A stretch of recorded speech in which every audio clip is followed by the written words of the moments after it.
Hello বন্ধুরা, আসসালামু আলাইকুম। কেমন আছেন সবাই? শামুস কিচেনে আপনাদের সবাইকে স্বাগত জানাই। তো আজকে আমি বাঁধাকপির পাকোড়া বানাবো। তো আপনাদের সাথে শেয়ার করি বাঁধাকপির পাকোড়াগুলো। তো আমি এখানে বাঁধাকপিগুলো এরকম কুচি কুচি করে কেটে নিয়েছি। তো এখানে আমি ধনিয়া পাতা কিছু এরকম কুচি করে নিয়েছি, কাঁচামরিচ নিয়েছি 7-8টা কেটে, আর একটা পেঁয়াজ এভাবে কুচি করে নিয়েছি। তো এখন আমি এগুলো দিয়ে দিচ্ছি।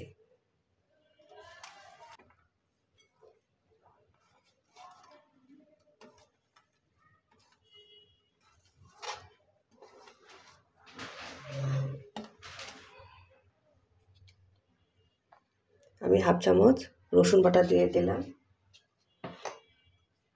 হাফ চামচ আদা বাটা, সামান্য পরিমাণে হলুদের গুঁড়া দিয়ে দিলাম, মরিচের গুঁড়া দিলাম হাফ চামচ, যেহেতু আমি কাঁচামরিচ দিয়েছি তো মরিচের গুঁড়াটা আমি কম করে দিলাম,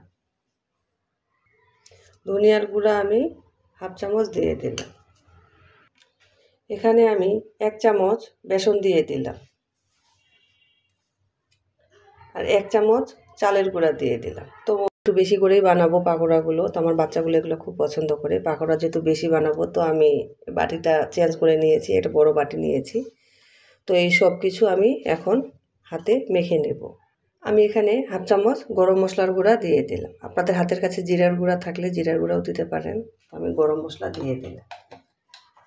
তো এই সব কিছু এখন আমি হাতে একটু একটু করে মিশিয়ে নেব ভালোভাবে। আমি কিন্তু প্রথমে কোনো পানি দিব না, বাঁধাকপি থেকেই কিন্তু একটা পানি ছাড়ে।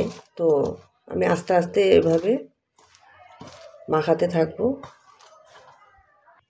আমি কিন্তু এখানে একটু সামান্য পানি দিব, পানি দিয়ে আমি মাখিয়ে নেব এগুলোকে, যেন সব কিছুই ভালোভাবে বাঁধাকপির সাথে মিশে যায়।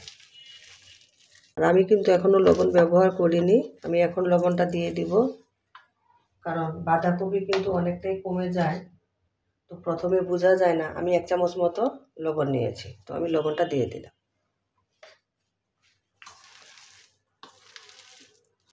আমার কিন্তু বাঁধাকপি এটা মাখানো হয়ে গেছে।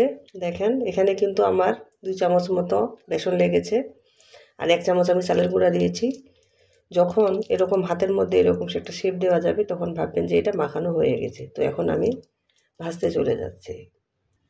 প্যানের মধ্যে তেল বসিয়ে দিয়েছি, তো তেলটা আমার গরম হয়ে গেছে। আমি এখন পাকোড়াগুলোকে এরকম ছোট ছোট করে ছেড়ে দিচ্ছি। আর এই সময় চুলার জালটা আপনারা রাখবেন, নাহলে তাড়াতাড়ি উপর থেকে পড়ে যাবে।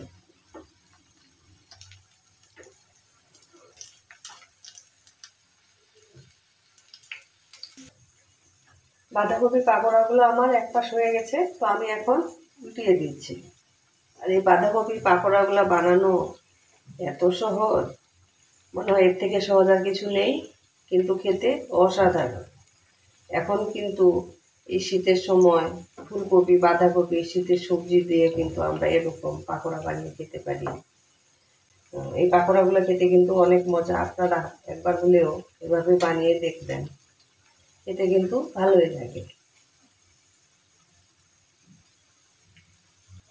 আমার পাকোড়াগুলো কিন্তু কালার চলে আসছে, দু পিঠই সুন্দর, এপিট ওপিট দু পিঠই আমি সুন্দরভাবে একটা কালার আসা পর্যন্ত ভেজে নিয়েছি। তো আমার কিন্তু এগুলো ভাজা হয়ে গেছে।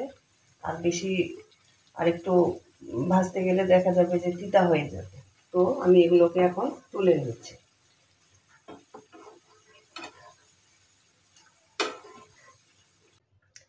দেখেন কত সুন্দর কালার আসছে।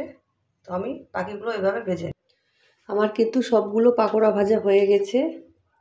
তো দেখেন পাকোড়াগুলো কত সুন্দর হয়েছে। আর আপনাদের একটা দেখাচ্ছি আমি, দেখেন কতটা ক্রিস্পি হয়েছে, মুচমুচে। এটা খেতে কিন্তু দারুণ স্বাদের। বাচ্চারা খেয়েছে আর বলেছে দারুণ হয়েছে। তো আপনারাও একবার এভাবে বানিয়ে দেখবেন, খুব ঝটপট একটা কিন্তু এই নাস্তা বানানো যায় বাঁধাকপি দিয়ে। আর বিকালে চায়ের সাথে এটা কিন্তু ছোট থেকে বড় সবাই খুবই পছন্দ করে এই ধরনের পাকোড়া। তো আপনারা একবার হলেও ওইভাবে বানিয়ে দেখবেন। আর আজকে আমার পাকোড়া রেসিপিটা যদি ভালো লেগে থাকে লাইক দিবেন, কমেন্ট করে জানাবেন কেমন হয়েছে। আপনাদের সুন্দর একটা কমেন্ট আমাকে উৎসাহ দেয়। আর আমার চ্যানেলটিকে সাবস্ক্রাইব করে আমার পাশে থাকবেন। সবাই ভালো থাকবেন। আসসালামু আলাইকুম।